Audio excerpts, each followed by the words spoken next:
चलो कंटिन्यू करते हैं। रिकॉर्डिंग हो रही है ना हमारी।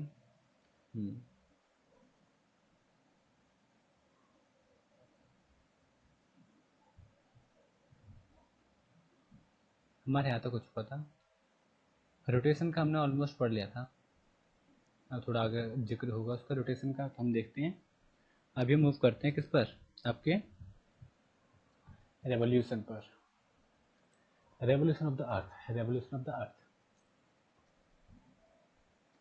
ठीक है, तो सबसे पहले तो आपको पहले पॉइंट में बता रहे हैं, मीनिंग बता रहा है।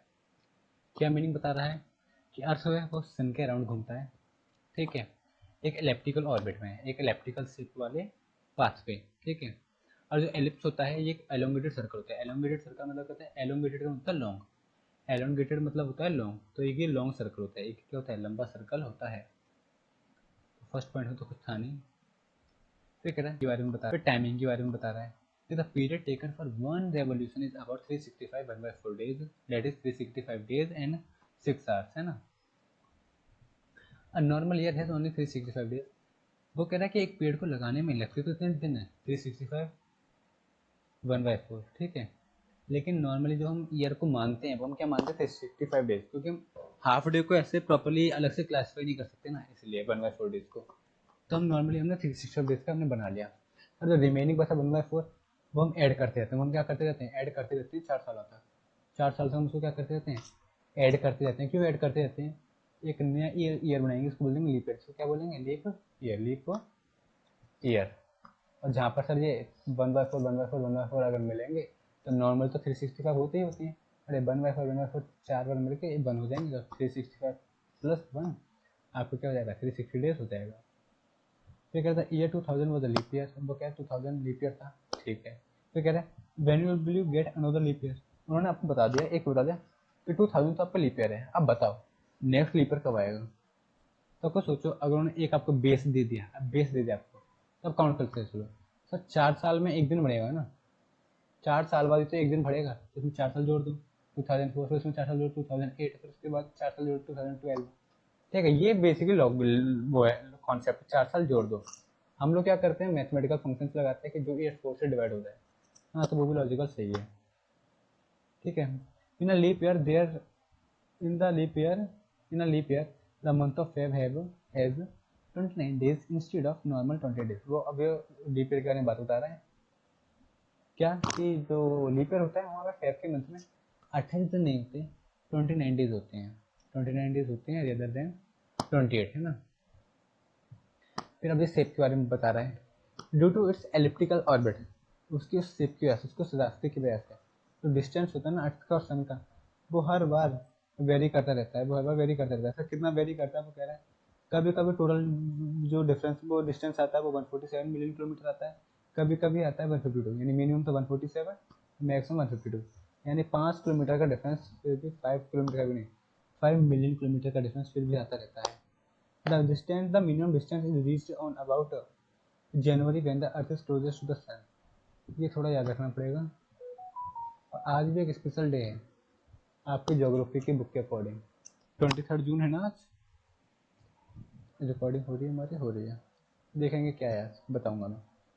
तो कह रहा है जो मिनिमम जो डिस्टेंस होता है, मिनिमम मतलब ये वाला 147 वाला, 147 किलोमीटर कवर करने का, ये डिस्टेंस हमारा ऑलमोस्ट किस डेट तक कंप्लीट हो जाता है, तो वो कह रहा है ये ऑलमोस्ट 3 जनवरी तक अकम्प्लिश हो जाता है, इतना डिस्टेंस हम रीच कर जाते हैं। और इस टाइम पर जो अर्थ होता है ना वो सन के सबसे ज़्यादा क्लोज होता है, अर्थ सबसे ज़्यादा क्लोज होता है। ये आता मैं क्वेश्चन आपसे पूछ नहीं, आप मुझसे क्वेश्चन पूछ लो।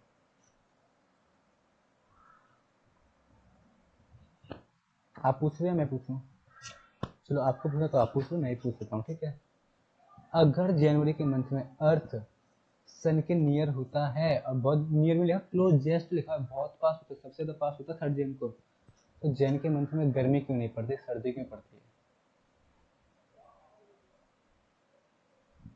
बताओ। वीडियो पॉज कर लो, आराम से सोचो। और अगर आपका भी सेम क्वेश्चन यही है मेरे से, तो भी वीडियो पॉज करके फिर भी सोचो, सोचना तो आपको है, मैं रीजन बताऊंगा, लेकिन मेरे रीजन बताने से पहले आप भी कुछ सोचो। ठीक है, अगर आपने नहीं पूछा तो आंसर सोचो, अगर आपने क्वेश्चन ये मेरे से पूछा है तो खुद सोचो इसका आंसर क्या हो सकता है। इसका आंसर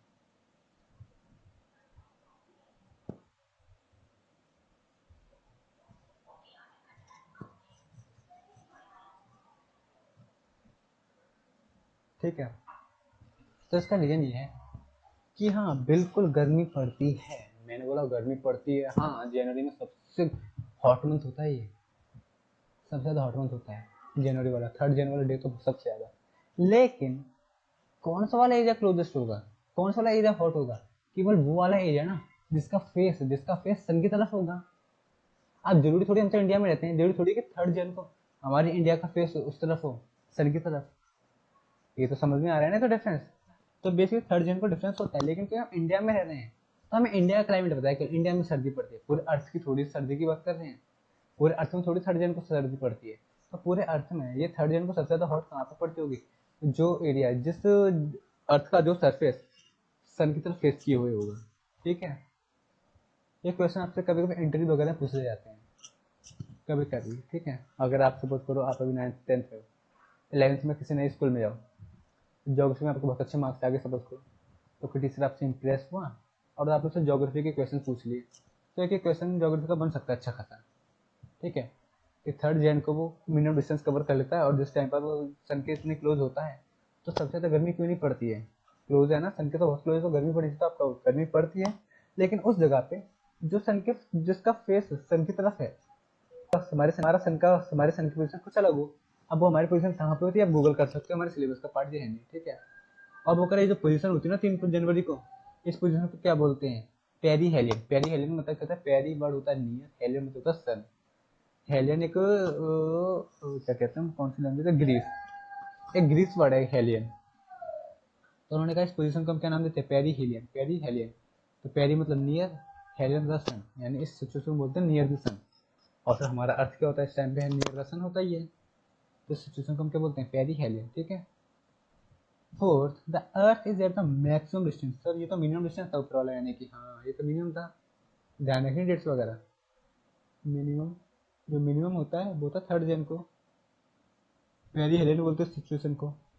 मैक्सिमम डिस्टेंस कब कवर करता है, यानी 5 मिलियन और रह गए केवल।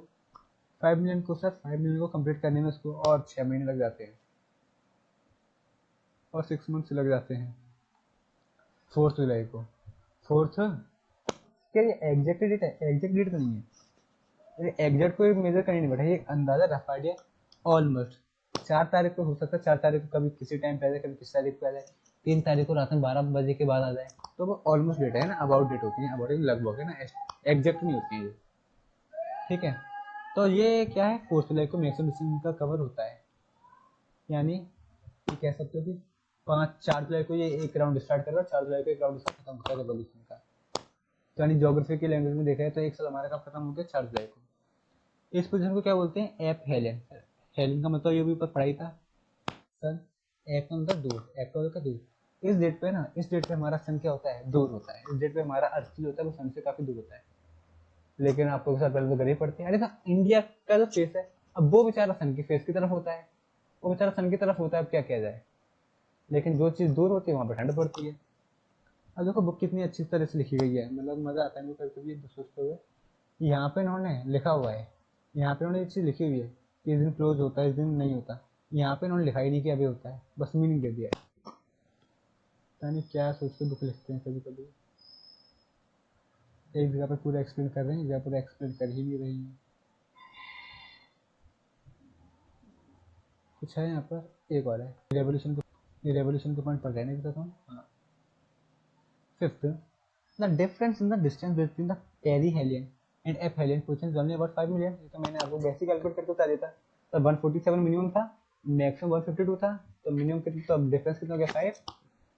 तो वो कितना हो गया? 5। ये तो बताने की चीज थी। वो कह रहा है this is quite small considering the average distance of about 150 million kilometre between the earth and the sun. वो कह रहा है अगर हम टोटल नहीं देखें तो टोटल कहाँ से है 150, इन्होंने 150 to 147 का एवरेज निकाल लिया। 149.5 होता है अगर आप कैलकुलेट करके देखोगे तो 149.5 को उन्होंने राउंड फिगर करके 150 बोल दिया। तो कह रहा है अगर हम एवरेज से कंसिडर करें, एवरेज से, अगर हम टोटल एवरेज डिस्टेंस से कंसिडर करें ना, तो 5 मिलियन है ना, 5 मिलियन जो डिस्टेंस है वो काफ़ी छोटा है, वो काफ़ी काफ़ी छोटा है। ठीक है, काफ़ी छोटा डिस्टेंस है अर्थ और सन के बीच में। फैक्ट फाइल देखते हैं क्या लिखा हुआ है। The monthly position of the earth, the monthly position of the earth during its revolution around the sun are shown in the diagram. तो कह रहा है जो पोजीशन होती है हर मंथ में सन की, वो बता रहा है। ये सन है, ठीक है। अब जैन में ये पोजीशन होती है, फेब में ये पोजीशन होती है, मार्च में ये होती है, अप्रैल मई में ये होती है, जून में ये होती है। पोजीशन दे रहा है और इसको समझते हैं भी क्या लिखा हुआ है।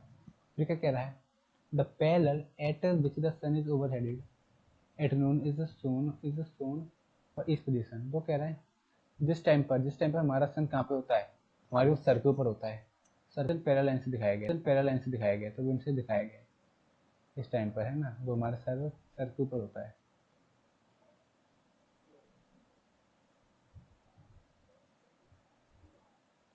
The overhead position of the sun moves from the equator on 21st March northward to the Tropic of Cancer on 21st June। हाँ ठीक है, क्या लिखा हुआ है, the overhead position of the sun moves from the equator on 31st March। Sir ये हमारे sir पे से मतलब वो कह रहा है एक एक्शन ऐसे आते हैं कि हमारा अर्थ ना, वो सन जो हमारा जो अर्थ होता है वो बिल्कुल सन के नीचे आ जाता है। सन के नीचे आया तो हमारा सन ऊपर हो गया। तो वो कह रहा है अगर हमारे सर के ऊपर है सन, तो ये यहाँ से निकलता कब है, तो उन्होंने डेट बता दी कि 21st मार्च से फिर हमारे इसकी पोजीशन थोड़ी चेंज होना स्टार्ट हो जाती है। और ये नॉर्थ से कहाँ की, तो ये नॉर्थ की तरफ चला जाता है। नॉर्थ की तरफ कहाँ पर, ट्रॉपिक ऑफ कैंसर की तरफ चला जाता है और वहाँ पे पहुँच भी जाता है। कब तक, 21 जून तक पहुँच जाता है। मार्च अप्रैल मई जून 4 महीने वहाँ पे पहुँच भी जाता है। देन बैक टू इक्वेटर 23 सितंबर, फिर दोबारा से 23 सितंबर को ये वापस आ जाता है साउथ की तरफ, ट्रॉपिक ऑफ कैप, है ना, वापस आता है। फिर दोबारा से साउथवर्ड चला जाता है, साउथ में ट्रॉपिक ऑफ कैंसर की तरफ चला जाता है 22 दिसंबर को, ठीक है। फिर फाइनली दोबारा से वापस आ जाता है 21 मार्च को इक्वेटर पर, ठीक है। और ये जो सारे मूवमेंट जो होते हैं इसको बोलते हैं एपरेंट मूवमेंट ऑफ द सन, ठीक है। एपरेंट का वैसे मीनिंग होता है क्लियर, लेकिन यहाँ पे इसका मीनिंग क्लियर है नहीं। आप तो एपरेंट का पूरी डेफिनेशन बता दिए कि जो कुछ एक्टिविटीज हो रही है ना, इन सबको हम बोलते हैं एपरेंट मूवमेंट, ठीक है। अब मैंने 23 जून गलत बोल दिया, वो 21 जून है ना। आज के दिन हमारा जो मतलब आज से 2 दिन पहले की बात अगर देखिए तो हमारा सन कहाँ पे चला गया था, तो आपको कैंसर की तरफ चला गया था, या फिर हम बोले कि हम उसके नीचे चले गए थे।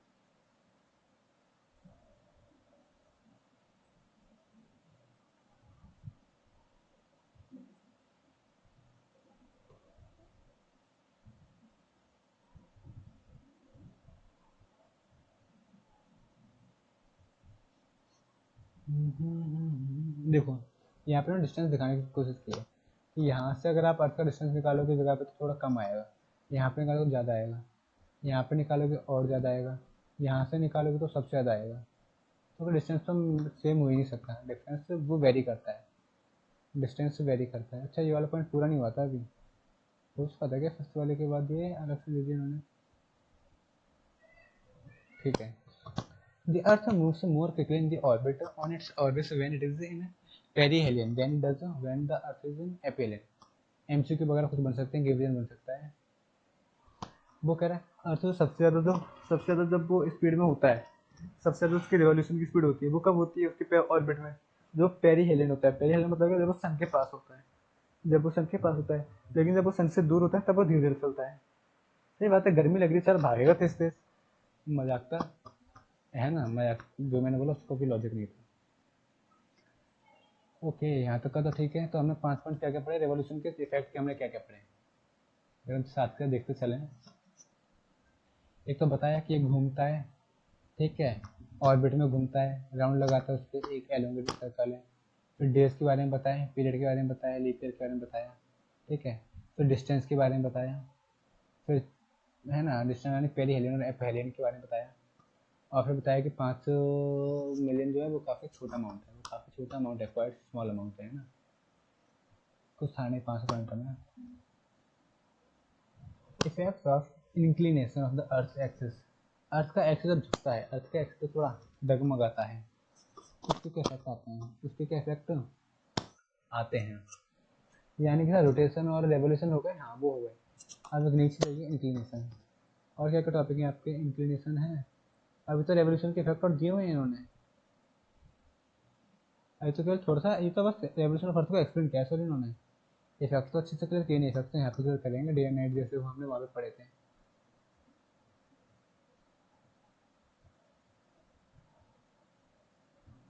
चैप्टर इंटरेस्टिंग है लेकिन काफ़ी बड़ा है। चलो करते हैं।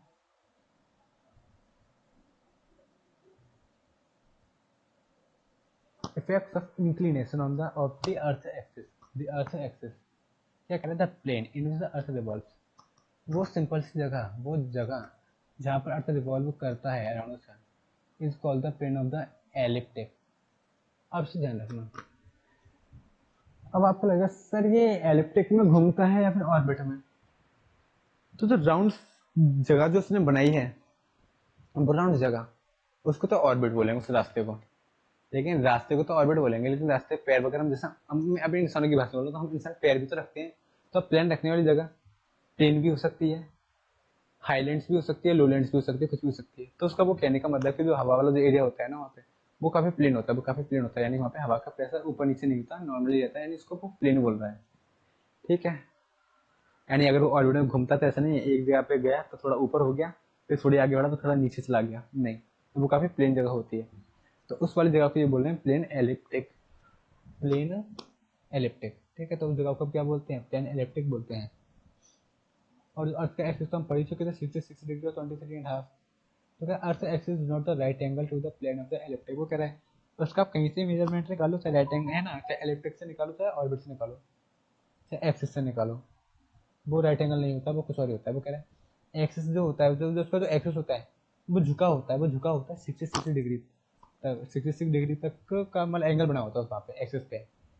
ठीक है, अगर हम प्लेन की तरफ डायरेक्शन निकालें तो, अब ये मैं ड्रॉ करके नहीं बता पाऊंगा आपको, ठीक है, तो उसको थोड़ा इन्वर्ट कर देना, क्योंकि दिक्कत है मेरे पास यहाँ पे वो चल नहीं सकते हैं, इनको पर मैं इक्विपमेंट में यूज़ कर नहीं सकता, ये तो मैं दिखाता। फिर क्या रहा है, लेकिन जो अर्थ का जो एक्सिस है ना, वो अगर वर्टिकली देखा जाए, वर्टिकली वर्टिकली वो 23.5 मीटर तक फैला रहता है। ठीक है, वर्टिकली देख लो ऊपर की तरफ 23.5, और प्लेन ऑफ इलेक्ट्रिक की तरफ देखो, प्लेन की तरफ देखोगे तो कितना है, 66.5 है ना।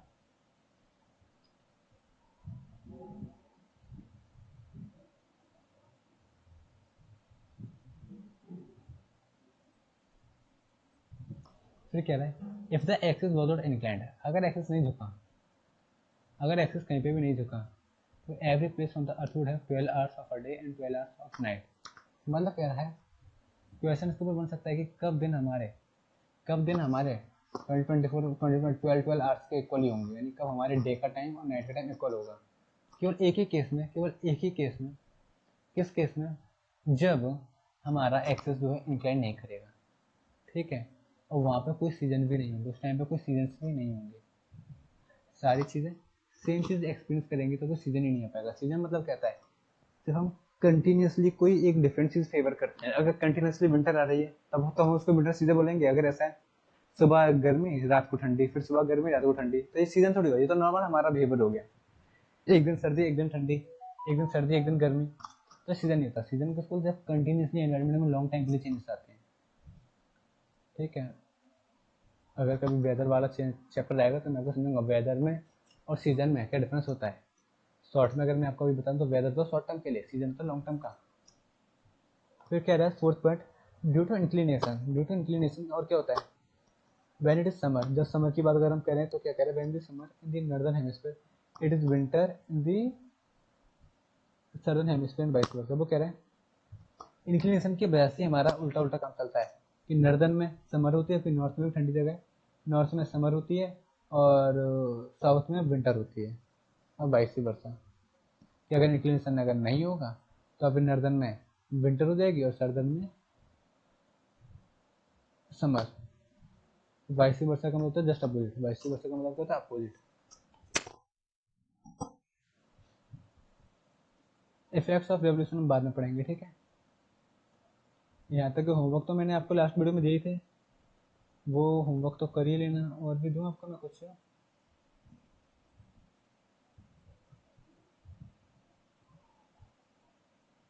नहीं, और कुछ नहीं है होमवर्क में आपका, ठीक है? अभी हाल फिलहाल और कुछ नहीं, ठीक है?